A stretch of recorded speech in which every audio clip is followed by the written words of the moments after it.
Bulletin में सबसे पहले आपको बताएं कि वजारत दाखिला ने सियासी और मजहबी जमातों के मुसल्लह जत्थों और वर्दी का नोटिस ले लिया है।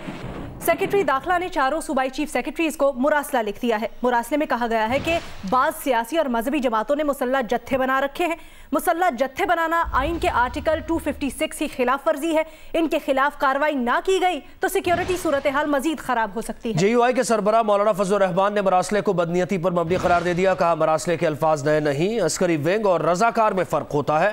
रजाकार अंसारुल इस्लाम के हैं जो JUI का दस्तूरी विंग है, इलेक्शन कमीशन से रजिस्टर्ड है। बोले डंडे की कोई रजिस्ट्रेशन नहीं होती, ना लाइसेंस होता है। ऐसे मरासले सिर्फ सियासी दबाव के लिए होते हैं।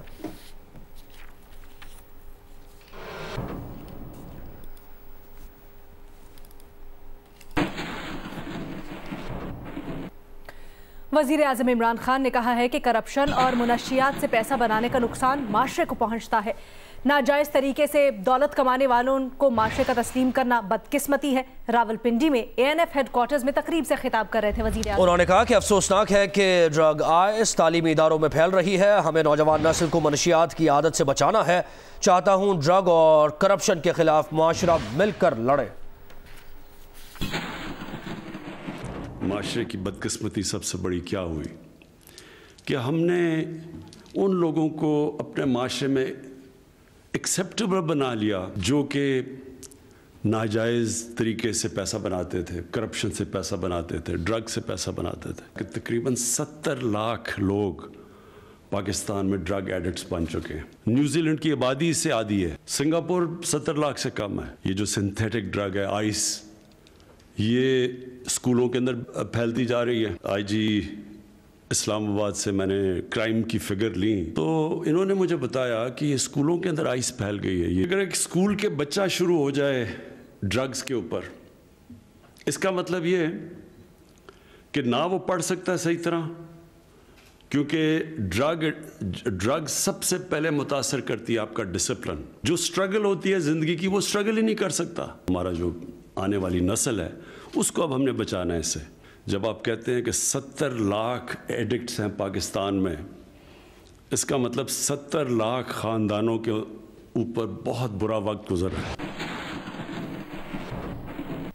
यहाँ पर अहम अपडेट ये कि PDM जलसा कोरोना की सूरत हाल पर वजीर आज़म इमरान खान ने मुशावरती इजलास बुलाने का फैसला किया है। बताया जा रहा है कि तर्जुमानों को इस इजलास में मदऊ किया गया है। आज शाम होगा इजलास। नुमाइंदा जियो न्यूज़ अयाज अकबर यूसुफजई हमारे साथ हैं। अयाज, कहिएगा इजलास कब तक शुरू होगा और तफसील भी बताइए इसकी। एक बड़ा अहम इजलास है। इसमें ना सिर्फ पार्टी के जो अहम किचन कैबिनेट के जो अरकान हैं, सीनियर वज़रा हैं, वो भी होंगे और हुकूमत के जो पार्टी के तर्जुमान हैं वो भी इस इजलास में शिरकत कर रहे हैं। ज़राए बताते हैं शाम 4:30 बजे इजलास होगा। इस इजलास में जो PDM 13 दिसंबर को लाहौर में एक जलसा करने जा रही है, उस पर जो अपोजिशन की तहरीक है इस पर जायजा लिया जाएगा कि हुकूमत का क्या बयानिया होना चाहिए। इसके साथ साथ जो इस वक्त कोरोना की ताज़ा तरीन सूरत हाल है, इस पर हुकूमती इक़दाम पर ब्रीफिंग भी दी जाएगी तमाम तर्जुमानों को, ताकि मीडिया के जरिए आवाम को बताते जाएं। इसके साथ साथ वज़ीर आज़म ये चाहते हैं कि जो माशी आदाब है उस पर भी तर्जुमानों को ब्रीफिंग दी जाए और माशी आदाब जो है वो कोरोना की वजह से क्यों कमज़ोर है उस पर भी उनको इत्मीनान लेने का फैसला किया गया है। बहुत शुक्रिया तफसीलात के लिए। मजीद भी आपसे अपडेट्स लेते रहेंगे। मुस्लिम लीग नून की नायब सदर मरियम नवाज जाती उम्रा से रवाना हो गई हैं। मरियम नवाज राबता मुहिम के लिए पहले इस्तकबालिया कैंप दरोगवाला पहुंचेंगी। मरियम नवाज इस्तकबालिया कैंप के शुरुका से खिताब भी करेंगी। उस्मान भट्टी हमारे साथ मौजूद हैं, उनसे तफसीलात जान लेते हैं। उस्मान, क्या मसरूफियात रहेंगी आज मरियम नवाज की, क्या रूट है उनका? जी, आज पाकिस्तान मुस्लिम लीग नून की रहनुमा मरियम नवाज ने यह फैसला किया था कि जो 13 दिसंबर लाहौर का जलसा है मीनार पाकिस्तान में, उससे पहले 2 रोज के लिए वो लाहौर में जो हल्के हैं वहां पर वो राब्ता मुहिम करेंगी। और इस वक्त जो उनका आज पहला दिन है, आज वो जो लाहौर के हल्कों का दौरा कर रही हैं, जिसमें वो कायद इंटरचेंज जाएंगी। इसके बाद फिर जो UT का एरिया है, उसके बाद फिर शादरा में आज रैली का इख्तिताम पजीर होगा। और जो 10 दिसंबर को वो अपनी रैली इसी तरह लाहौर के मुख्तलिफ एरिया से निकालेगी। अभी जाती में से निकली तो यहाँ पर इस्तकबाल किया गया। शहाब बशारत हैं जो कि मुस्लिम लीग के यूनियन कौंसिल के चेयरमैन भी हैं, उन्होंने कारकुनान के साथ यहाँ पर इस्तकबाल किया, फूलों की पत्ती निछावर की। ठीक है उस्मान, आपसे मजीद अपडेट्स भी लेते रहेंगे। बहुत शुक्रिया।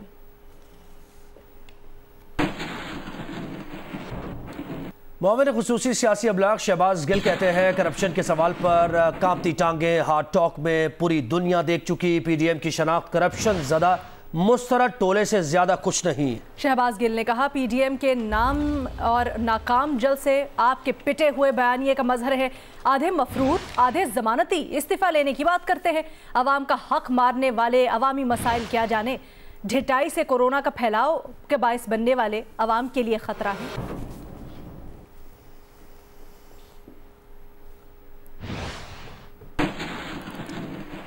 खैबर टीचिंग अस्पताल में ऑक्सीजन की कमी से 7 हलाकतों का जिम्मेदार कौन? गफलत बरतने पर अस्पताल डायरेक्टर डॉक्टर ताहिर नदीम खान मुअत्तल कर दिए गए। 6 मुलाजमीन को भी बरतरफ किया गया है। KTH के बोर्ड ऑफ गवर्नर्स ने वाक़े की तहकीकात की इब्तदाई रिपोर्ट तैयार कर ली है। इस रिपोर्ट के मुताबिक खैबर टीचिंग अस्पताल में ऑक्सीजन प्लांट का निज़ाम नाकाम हुआ था। खैबर टीचिंग अस्पताल वाक़े से मुतालिक बोर्ड ऑफ गवर्नर्स की इब्तिदाई रिपोर्ट के मुताबिक मरीजों की अमवात का वाक़या ऑक्सीजन प्लांट सिस्टम नाकाम होने की वजह से पेश आया। प्लांट टैंक में ऑक्सीजन की शदीद कमी का नोटिस नहीं लिया गया, जबकि ऑक्सीजन की फरामी के बैकअप का कोई निजाम भी मौजूद नहीं था। फैसिलिटी मैनेजर ऑक्सीजन प्लांट के गैर हाजिर अमले की रिपोर्ट देने और बायोमेडिकल इंजीनियर अपने फर्ज अदा करने में नाकाम रहे। अस्पताल के पास कोई इमरजेंसी रेस्क्यू स्क्वाड मौजूद नहीं था। खैबर टीचिंग अस्पताल के पास 10,000 क्यूबिक मीटर की गुंजाइश का ऑक्सीजन स्टोरेज टैंक है। कंपनी ने टैंक को मतलूबा सतह तक ऑक्सीजन से कभी भी नहीं भरा। 4 दिसंबर को कंपनी ने टैंक में 3040 क्यूबिक मीटर ऑक्सीजन डाली। रिपोर्ट के मुताबिक ऑक्सीजन सप्लाई कंपनी के साथ मुआहदा 30 जून 2017 को खत्म हो चुका है। ताहम मैनेजर सप्लाई ने 30 जून 2020 तक मुआहदे में तोसी की तस्दीक की, लेकिन अस्पताल रिकॉर्ड में मुआहदे में तोसी या नया मुआहदे का कोई रिकॉर्ड मौजूद नहीं। रिपोर्ट में ऑक्सीजन सप्लाई कंपनी के मॉनिटरिंग और सप्लाई निजाम के मेयार की मजीद तहकीकात करने का कहा गया है। वाक़े के वक्त 90 मरीज आइसोलेशन वार्ड में जेरे इलाज थे।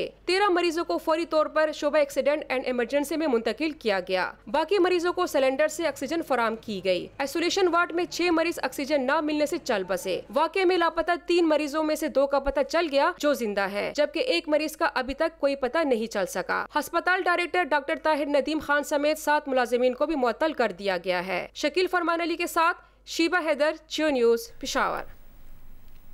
खैबर पख्तूनख्वा के मुआविन खुसूसी बराए इत्तलात कामरान बंगश कहते हैं खैबर टीचिंग अस्पताल के बोर्ड ऑफ गवर्नर्स ने वाक़े की 24 घंटे बाद इब्तदाई तहकीकाती रिपोर्ट तैयार कर ली। तफसीली रिपोर्ट में जिम्मेदारों का तयन और उनके खिलाफ एक्शन होगा। वाक़े में जाम बहक अफराद के लवाहिकीन को 10 लाख रुपए मुआवजा दिया जाएगा। वज़ीर सेहत खैबर पख्तूनख्वा तैमूर झगड़ा कहते हैं कि अस्पताल के 7 अफराद को इब्तदाई तहकीकात के मुताबिक मुअत्तल कर दिया गया है। ये जो हादसा हुआ है या जो इतना अजीम सानिया हुआ है, इसकी कंपनसेशन किसी सूरत मुमकिन नहीं है। तो जो बेरीव्ड फैमिलीज़ हैं उनके दुख में बराबर के शरीक हैं और एक gesture of kindness Khyber Pakhtunkhwa हुकूमत की जानिब से हर फैमिली को 10 लाख रुपए मुआवजा जल्द अज जल्द मिलेगा। मीटिंग में वज़ीर आला साहब ने ये जो इंक्वायरी रिपोर्ट मौसूल हुई उसके बारे में मज़ीद बोर्ड ऑफ गवर्नर्स को 5 दिन का टाइम दिया। उसके बाद खैबर पख्तूनख्वा हुकूमत वज़ीर आला खैबर पख्तूनख्वा ये फ़ैसला करेंगे कि आया हमें मज़ीद आज़ादाना तौर पर इंक्वायरी करनी है या नहीं। जो ऑक्सीजन की कमी परसों रात को आई वो हॉस्पिटल में डिटेक्ट नहीं, ये है प्राइमरी कॉज। दूसरा जो रिपोर्ट क्लियरली पॉइंट आउट करता है वो स्ट्रक्चरल फ्लॉज है स्टाफ के ट्रेनिंग के, जिनकी वजह से जो है शायद जो पिकअप होके एक्शन या इमरजेंसी रिस्पांस होना चाहिए था वो इंसिडेंट से पहले नहीं। फैसलाबाद में 11 साल घरेलू मुलाजमा सदफ पर तशद्दुद के मामले में गिरफ्तार मुलजिमा समीना राना को मजिस्ट्रेट नसरुल्लाह वट्टू की अदालत में पेश कर दिया गया। चाइल्ड प्रोटेक्शन ब्यूरो की लीगल टीम भी इलाका मजिस्ट्रेट की अदालत में पेश हुई। मुलजिमा के वकील ने मौक़िफ़ इख्तियार किया कि मुकदमे से कबल ही मामला ख़त्म हो गया था। लड़की का बयान रिकॉर्ड है, उसके जिस्म पर तशद्दुद के कोई निशानात नहीं। चाइल्ड प्रोटेक्शन ब्यूरो के वकील ने कहा कि पुलिस ने बच्ची का मेडिकल ही नहीं करवाया। छोटी बच्ची है, उसे डरा धमका कर बयान दिया जा सकता है। मुलजिमा की वकील ने कहा कि पुलिस ने खुद बच्ची का मेडिकल नहीं करवाया, जबकि बच्ची के वालिदैन कभी कार्रवाई के लिए राजी नहीं है।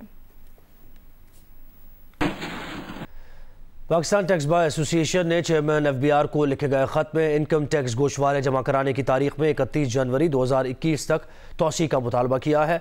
पाकिस्तान टैक्स बार एसोसिएशन के सदर आफ्ताब हुसैन नागरा ने चेयरमैन FBR जावेद गनी को अपने खत में मौक़िफ़ इख्तियार किया कि कोविड की दूसरी लहर में मुख्तलिफ नौइयत के लॉकडाउन के सबब टैक्स गोशवारे जमा कराने वालों को मुश्किलात दरपेश है, जबकि FBR भी वबा के सबब 50% नफरी पर काम कर रहा है। इन वजूहात को मलहूज़ खातिर रखते हुए उन्होंने चेयरमैन FBR को इनकम टैक्स गोशवारे जमा कराने की तारीख 31 जनवरी 2021 तक बढ़ाने की दरख्वास्त की है।